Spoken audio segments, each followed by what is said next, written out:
저거 내가 먼저 생각한 아이디어인데 카카오톡을 먼저 생각했지만 개발을 못해서 억울했던 작은 개발자의 이야기를 들려드리겠습니다. 안녕하세요, 작은 개발자입니다.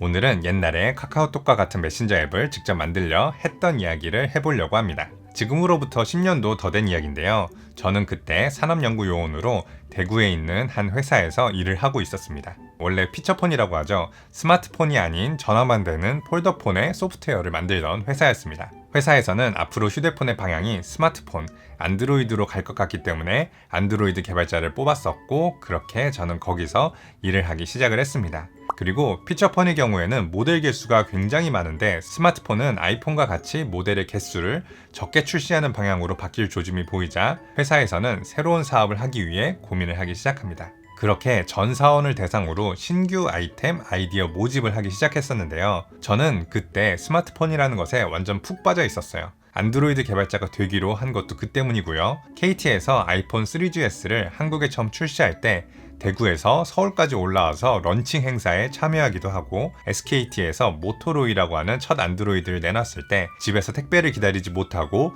우체국을 습격해서 받아가기도 했었습니다. 그 당시에 직접 앱을 만들면서 어떤 앱이 잘 될까 고민을 하다가 왓츠앱과 같은 메신저 앱은 앞으로 무조건 잘 될 것이다 라고 생각이 들었어요. SMS라고 하는 문자 메시지는 비싸기 때문에 한글을 보낼 때에는 띄어쓰기도 안 하고 보낼 정도였는데, 회사 PC에서 네이트온으로 동기들과 수많은 메시지를 보내면서 무제한 무료에 가깝고 편리한 데이터를 사용하는 메시징 서비스는 잘 될 것이 당연해 보였습니다. 아마 SMS보다 메신저가 편리하다는 것은 사람들이 알고 있었는데, 스마트폰이 이렇게 대중화가 빠르게 될 줄은 믿고 있는 사람들은 많지 않았을 거예요. 저는 이런 메시징 서비스가 앞으로 스마트폰에서 잘 될 것이다 생각하고 A4 용지 2장짜리의 제안서를 만들어서 회사에 제출을 했습니다. 아이폰에 아이메시지가 나오기 전이었는데 아이메시지와 거의 동일한 컨셉이었어요. 그땐 스마트폰 사용자가 거의 없었기 때문에 주소록을 읽어서 스마트폰 사용자끼리는 데이터로 메시지를 보내고, 스마트폰이 아니라면 SMS를 보내는 앱으로 기획을 했었습니다. 그리고 회사에서는 좋은 아이디어라며 상품으로 문화상품권 5만원을 주었고 그것으로 끝이 났습니다. 그 이후에 각종 메시징 앱이 인기를 끌면서 저는 정말 아쉬웠어요. 얼마나 억울했냐고 하면 카카오톡이 국민 메신저가 되어서 모두가 카카오톡을 썼지만 저는 쓰지 않았습니다. 그러한 마음은 카카오톡이 잘 될수록 더 커져갔습니다. 배가 너무 아팠던 거죠. 나는 문자가 좋다. 나에게 연락을 하려면 전통적인 방식인 문자나 전화를 하라는 입장을 고수하면서 친구들에게 욕도 많이 먹었습니다. 제가 카카오톡을 쓰기 시작한 것은 불과 몇 년 전에 결혼을 하게 되면서인데요. 이 소식을 전하려고 하면은 카카오톡만 한 게 없더라고요. 단톡방에서 한 번만 말하면 되는걸요. 그때가 돼서야 카카오톡을 쓰기 시작했습니다. 시간이 흘러서 다시 생각을 해봅니다. 회사에서 제 아이디어를 보고 무슨 생각을 했을까? 이 아이디어를 진짜 진행해서 회사에서 개발을 했었다면 어떻게 되었을까? 우선 오래된 중소기업에서 이렇게 완전히 새로운 아이템이 진행이 안 된 것은 당연했겠다 싶어요. 해봤어도 버티고 성장할 방법을 못 찾았을 거예요. 그런 완전히 새로운 아이템은 여러 사람들을 설득하기도 어렵고 경험과 예측보다는 믿음으로 진행하는 경우가 많기 때문이에요. 불안정한 회사의 미래가 당연히 따라올 텐데 외주를 주로 받아서 돈 벌기에 급급했던 회사에게는 불가능한 일이었습니다. 아무리 좋은 아이템을 알고 있어도 준비가 안 돼 있는 팀에게는 의미가 없는 거죠. 제가 스스로 생각해낸 아이디어에 대한 아쉬움도 별로 없는 게, 제 주위엔 없었지만 비슷한 시기에 저와 같은 생각을 했던 사람은 무수히 많았을 거예요.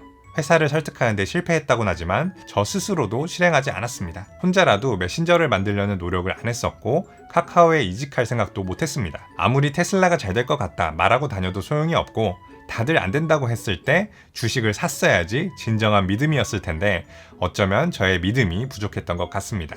진짜 소중한 것은 아이디어가 아니라 그 아이디어에 미쳐있는 사람이라고 생각을 합니다. 일은 사람이 하는 것이지 아이디어 그 자체로는 아무것도 할 수 없으니까요.